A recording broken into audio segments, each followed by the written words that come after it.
So one of the big challenges must be telling this broad of a story. You've got people all over the world at this point, and it's hard to keep the characters connected. And obviously, you get people who want to just see certain characters together. People, everybody wants to see Juliana and Joe get back together. And so, how is it kind of juggling all of that story around? And are we hopefully going to see more of the characters in the same space again soon? For you? Yes, we will. I mean, the end of season 2, we separated Juliana, Joe, and Frank. And season 3, the Arctic season 3, brings all their fates back together in surprising ways, unpredictable ways. But you also begin to understand in season 3 how Juliana functions as the centre of all these lives across many, many universes. And that's a very weird and ambiguous thing to say, but her connection to all these characters is infinite. And we begin to give a glimpse into that and why she is such a unique individual. I said, your father's work is like incredibly expansive and pivotal to science fiction. What's it like being able to put his vision into something that's a visual medium when has such massive ideas to deal with? Well, it's a total privilege and a joy, especially when I have great partners, on these shows. I am surprised that we've had as many adaptations as we've had, because based on Blade Runner's failure, which I don't know if you know that, it was a complete failure. I said to my mom, we left the theater, and I said, nobody will ever make another movie based on my dad's, in tears, based on my dad's work. That's changed. But no, for me, the work that I do is a way to channel grief in a positive way. And I'm just delighted that so many people respond to it, so many artists in particular. It makes my job a lot easier. In the current kind of political climate that the whole world is in, with the rise of kind of a new version of fascism and extreme nationalism, how do you think your father would have reacted to the world right now? I think he would be apoplectic. High Castle is an anti-fascist tale. He had such deep fears and anxieties about fascism, and he always described it as the enemy. So I think if it feels like we're living in one of his novels, more so every day, because things are so bizarre and troubling. So I think it'd be really painful. Hopefully we come out the other side. But yeah, does that answer your question? Yeah, it does.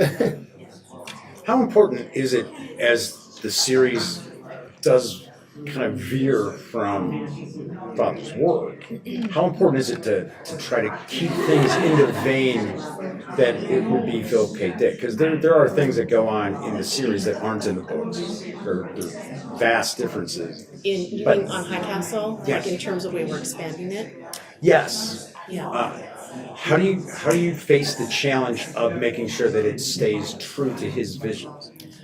I always say that we aim for fidelity in spirit, and according to the themes that he cared most about, which were, the nature of reality and what it means to be human. Those are really important themes throughout. And I, when I partner with people, and I pick partners very carefully. I really believe in empowering them to bring their A game, to do something special, and to, a lot of these stories were written in the 50s and during the Cold War and all that stuff. And so to be able to modernize and find a different way of telling those stories is as critical to modernize it. But I have to say, I haven't really had any issues with that with the groups of people I've worked with, and mostly because they're so collaborative.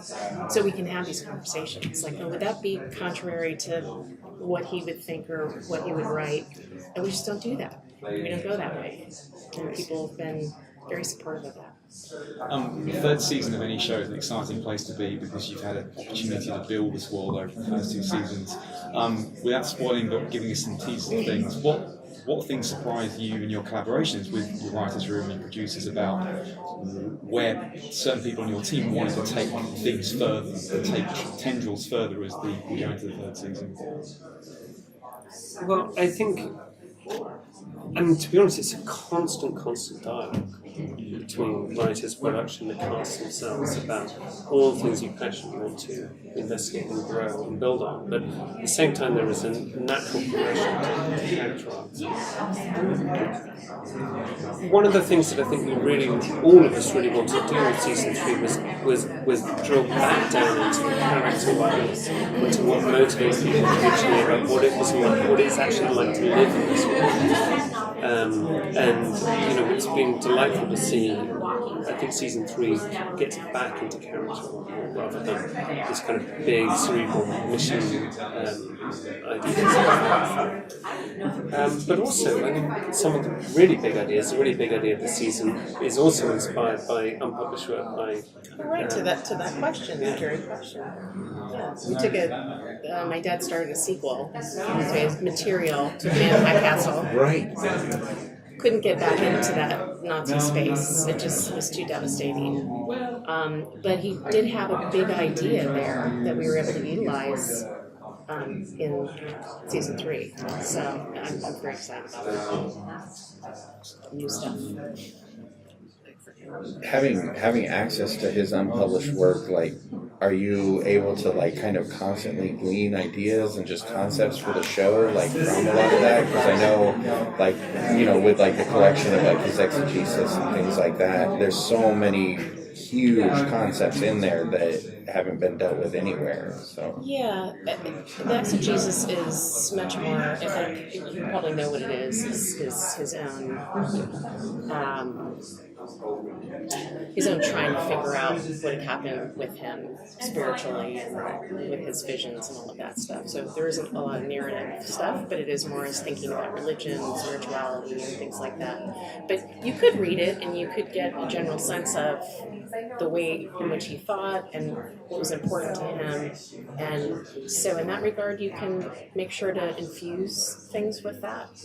But I would never really take, say for example, and I'm not sure if this is what you mean, but I wouldn't really take another story and use that concept and bring it into like High Castle, for example. Unless we're doing an anthology, which we did. right, And in that case, each episode is a short story. right.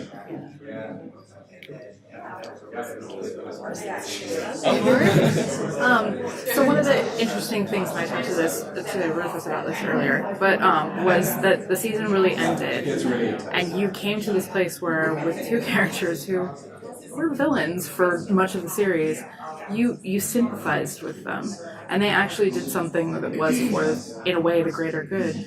Can you talk about developing that and just making these characters human, even if they are a Nazi and, I think it would be a failure of the show if we didn't show that good people are capable of evil things.